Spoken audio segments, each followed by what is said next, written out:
سخی بنو، سچے بنو. اللہ کو بخیل سے محبت نہیں ہے، اور سخی سے تعلق توڑتا نہیں اور بخیل سے جوڑتا نہیں.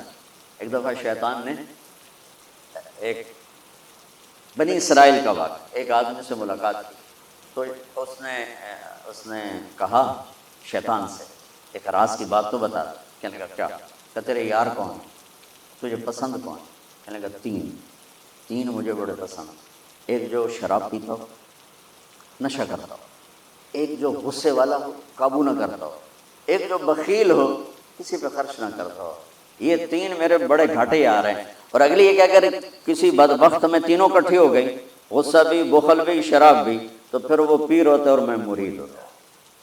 پھر وہ میرے تو بھی بڑا شیطان. تو پہلے آپ لوگ ان تاجروں کو سچائی سکھائیں، دیانتداری سکھائیں، سخاوت سکھائیں، اللہ کے لیے قربانی دینا سکھائیں. کہ اللہ نے روک دیا، ختم. اللہ نے کہا یہ کام نہیں کرنا، ختم. سود نہیں کرنا، ختم. جھوٹ نہیں بولنا، ختم. دھوکہ نہیں دینا، ختم. سچائی دیانتداری پہ جمنا ٹھیک ہے، جاتا ہے تو جائے، آتا ہے تو آئے. رزق تو اللہ کے خزانوں میں ہے. اس معاشرے کے ساتھ یہ نسل اگر چلے گی تو وہی کرے گی جو یہ کر رہے. پھر آپ لوگوں کے پاس بھی جمع تفریق ہے، جمع تفریق، جمع تفریق، جمع تفریق. ان کے سارے دماغ جمع تفریق میں کھپ جاتے ہیں. انہیں پتہ ہی نہیں میرا نبی کون تھا، کیا تھا. کبھی سنتے ہی نہیں ہمارے نبی کون تھے، کیا تھے. تو راہبری کا حق لے کر تو وہ تشریف لائے جنہوں نے سچائی سکھائی، دیانتداری سکھائی، محبت سکھائی، حیا کو سکھایا، پاک دامنیوں کو سکھایا، سخاوت کو سکھایا. حضرت علی سے کسی نے پوچھا کوئی حسرت؟ حضرت علی سے کسی نے کوئی حسرت؟ کہنے لگے جتنا علم تھا اتنا کسی نے لیا نہیں، جتنی سخاوت تھی اتنا کسی نے مانگا نہیں. جتنی سخاوت تھی اتنا کسی نے مانگا نہیں. یہ دو حسرت ہیں میرے دل میں.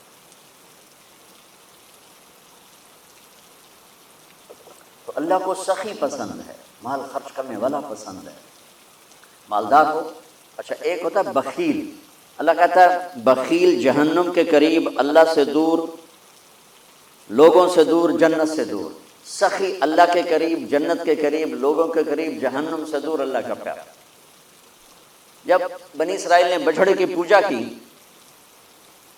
تو اللہ نے کہا سب کو قتل کرو سارے. جب سامری پکڑا گیا جس نے شروع کروائی تو اللہ تعالیٰ نے سفارش کی، اے موسیٰ سامری کو چھوڑ دے. یا اللہ سامری کو چھوڑ دوں؟ اسی نے تو بچھڑا بنایا، اسی نے تو یہ شرک کروایا، تو کہتا سامری کو چھوڑ دوں؟ تو پتہ ہے اللہ نے کہا موسیٰ یہ کمبخت سخی ہے اور سخی کو قتل کرنا مجھے اچھا نہیں لگتا، میں نے آپ ہی مار دے گا، تو اس کو چھوڑ. اس کا کفر تھا، نفاق تھا، لیکن سخاوت اس کو قتل سے بچا گئی. تو مالدار معاشرے، اس لیے زکوٰۃ ادنا درجہ ہے. زکوٰۃ ادنا درجہ ہے سخاوت کا. زکوٰۃ دینے سے آدمی بخیلوں سے نکل آتا ہے اور سخیوں میں داخل نہیں ہوتا. بین بیچ میں آ کے کھڑا ہو جاتا ہے. اس پر بخیل کا لیبل بھی نہیں اور اس پر سخی کا لیبل بھی نہیں، درمیان میں آ جاتا ہے. ایک دفعہ خسرو پرویز کے دربار میں نا ایک مچھیرا مچھلی لے کر آیا، اس کو بڑی اچھی لگی. انہوں نے کہا اس کو 4000 درہم دے دو، کہیں 4000 دینار دے دو. تو جب وہ اس کو دیے تو اس کی بیوی شیریں نے اس کے کان میں کہا اتنی بڑی دولت تو نے مچھلی پر دے دی تو خزانہ خالی ہو جائے گا، یہ مچھلی واپس کرو اور پیسے اس سے لو. تو خسرو پرویز نے کہا میں اتنا بڑا بادشاہ ہوں، مجھے شرم آتی ہے میں اس سے پیسے واپس لوں، میں نہیں لیتا. وہ کہنے لگی میں تمہیں طریقہ بتاتی ہوں، تم اس کو بلا کے پوچھو یہ مچھلی نر ہے یا مادہ. وہ کہے گا نر ہے تو تم کہنا ہمیں مادہ چاہیے تھی، واپس دو ہمارے پیسے. وہ کہے گا یہ مادہ، تم کہنا ہمیں نر چاہیے تھا، پیسے واپس. انہوں کو بلایا، ہاں بھائی یہ مچھلی نر ہے یا مادہ؟ کہ حضور خسرا نہ نر ہے نہ مادہ ہے. 4000 اور دے دو. بیچ کی چیز ہمارے کہا نا زکوٰۃ دینے والا سخی نہیں ہوتا،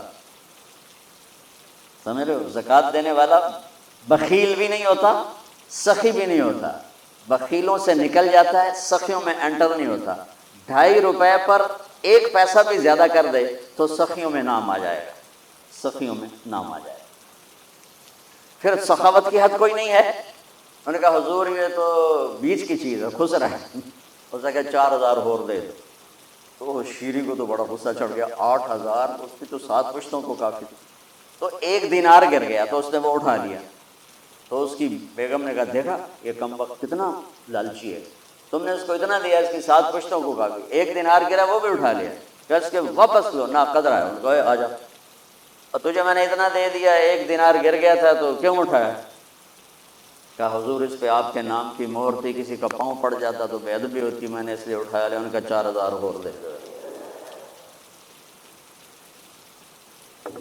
تو بچوں ان تاجروں سے کہتا ہوں سخاوت سیکھو، پہلے یہ سچائی سیکھ، پہلے یہ دیانتداری سیکھ، پہلے یہ اللہ کو رب مان کر اپنی بنیادوں کو، اپنی تجارتوں سے سود نکالا، جھوٹ نکالا، 2 رجسٹر نکالا، دیانتداری پر چلیں۔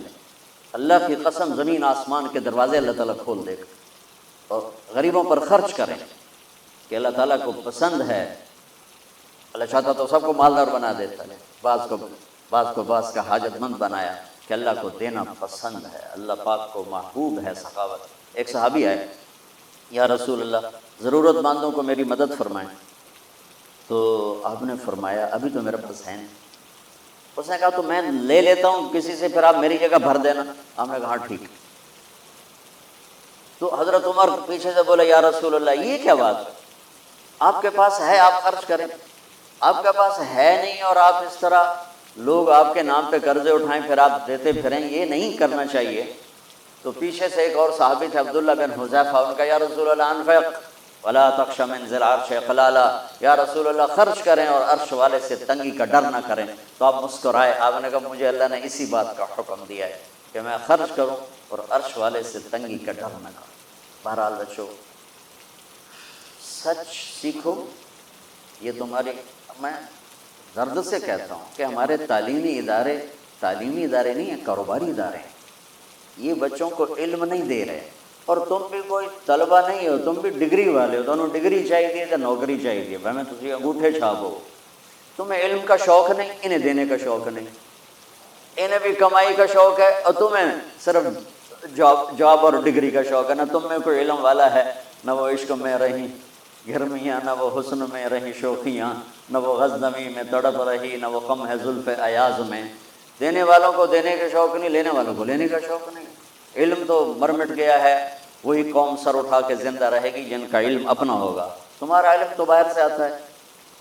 آج تک ڈاکٹر کہتے رہے مکھن نہ کھاؤ، ملائی نہ کھاؤ، گھیو نہ کھاؤ، دل بند ہو جائے گا، کولیسٹرول بڑھ جائے۔ اب میرا بھائی دل کا ڈاکٹر ہے، اب کہتا ہے کھاؤ، میں کہوں کہ امریکہ کی رپورٹ آ گئی۔ تو تمہارا سارا آقا تو ادھر بیٹھا ہوا ہے، وہ کہیں گے یہ چلا دو چل جائے گا، کہیں روک دو تو رک جائے گا۔ بچوں میرا معاشرہ بہت زوال کا شکار ہے، آپ میری نسل ہو، میری اولاد ہو۔ میں بہت تھکا ہوا تھا، مجھے نعیم بھائی نے رات کہا، میں نے کہا ایک تو تیری مجھے بہت ہے عزت احترام کہ میں انکار نہیں کر سکتا، دوسرا یہ میرے اپنی اولاد ہے، اللہ کرے کوئی ایک بھی سچ بولنے والا ہو گیا اور کوئی ایک بھی دیانتداری والا ہو گیا تو چلو میری آخرت، میری قبر ٹھنڈی کرنے کا سبب بن جائے گا۔ جس قوم میں سچ ہوتا ہے انہیں کوئی ڈبو نہیں سکتا، جس قوم میں دیانتداری ہوتی ہے انہیں زوال نہیں آ سکتا، جس قوم میں انصاف ہوتا ہے ان پہ سورج غروب نہیں ہوتا، جس قوم میں ظلم ہوتا ہے، جھوٹ ہوتا ہے، بددیانتی ہوتی ہے، ان پہ سورج کبھی چڑھا نہیں، انہوں نے عروج کبھی دیکھا نہیں، ذلت و پستی کے سوا کچھ نہیں ان کے پاس۔ چوپڑی روٹی کھا لینا کون سی بڑی بات۔ مجھے ایک میٹرک میں ایک کہانی تھی، میٹرک میں نا انگریزی کی 2 کتابیں، ایک موٹی کتاب ایک چھوٹی کتاب، وہ چھوٹی کتاب میں ایک کہانی مجھے یاد آ گئی۔ ایک شہری کتا تھا، جنگل میں جایا کرتا تھا، تو اس کی نا جنگلی کتے سے دوستی ہو گئی۔ تو جنگلی کتا تھوڑا ماڑکا جو ہڈیاں نکلی ہوئی ہیں، شہری کتا موٹا تازہ۔ تو ایک دن وہ جنگلی کتا کہتا ہے یار تو کیا کھاتا ہے؟ انہوں نے کہا میں پراٹھے کھاتا ہوں، انڈے کھاتا ہوں، ڈبل روٹی کھاتا ہوں، دودھ پیتا ہوں، گوشت کھاتا ہوں۔ ان کہ یار میں تو نام ہی آج سن رہا ہوں، میں نے تو کبھی کچھ کھایا ہی نہیں ہے یار، میں نے بھی لے چل، میں بھی کوئی کھانا کو، میں بھی موٹا ہوں۔ انہوں نے کہا آ جا۔ تو وہ اس کو لے کے چلا، تو جب جنگل سے نکلے تو روشنی میں جنگلی کتے کی نظر پڑی گلے میں پٹا، تو وہ کتا کھڑا ہو گیا، کہنے لگا میرے بھائی اے کیے، اے کیے۔ انہوں نے کہا یہ پٹا ہے، وہ کیا ہوتا ہے؟ کہا یہ غلامی ہے، غلامی ہے۔ میں کسی گھر کا ملازم ہوں، غلام ہوں، ان کا پہرا دیتا ہوں، ان کی راکھی کرتا ہوں، ان کی نوکری کرتا ہوں، پھر وہ مجھے انڈے کھلاتے ہیں، پراٹھے کھلاتے ہیں، پتہ نہیں کیا۔ انہوں نے کہا میرے بھائی تجھے تیرے پراٹھے مبارک، مجھے میری آزادی مبارک، میں آزادی میں بھوکا رہوں، یہ مجھے زیادہ پسند ہے اس سے کہ کسی کی نوکری کر کے اور میں کسی کا غلام بن کے میں انڈے پراٹھے کھاؤں۔ پوری امت مسلمہ اس وقت وہ شہری کتے کی مثال۔ تو میرے عزیزو، سچائی پر آؤ، دیانتداری پر آؤ، انصاف پر آؤ، محبت پر آؤ، درگزر پر آؤ۔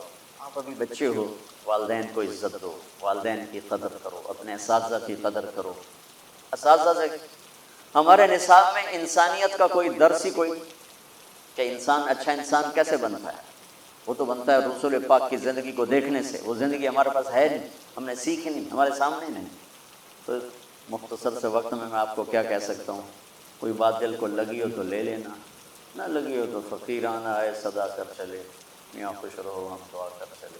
یہ تبلیغ کا کام اسی کو سیکھنے کی محنت، کہ جب آپ لوگوں کو چھٹی ہو، موقع ملے تو کچھ دن جانا، انشاءاللہ بہت فائدہ ہوگا، بہت فائدہ ہوگا۔ یہ زندگی کو پلٹ دینے والی محنت ہے۔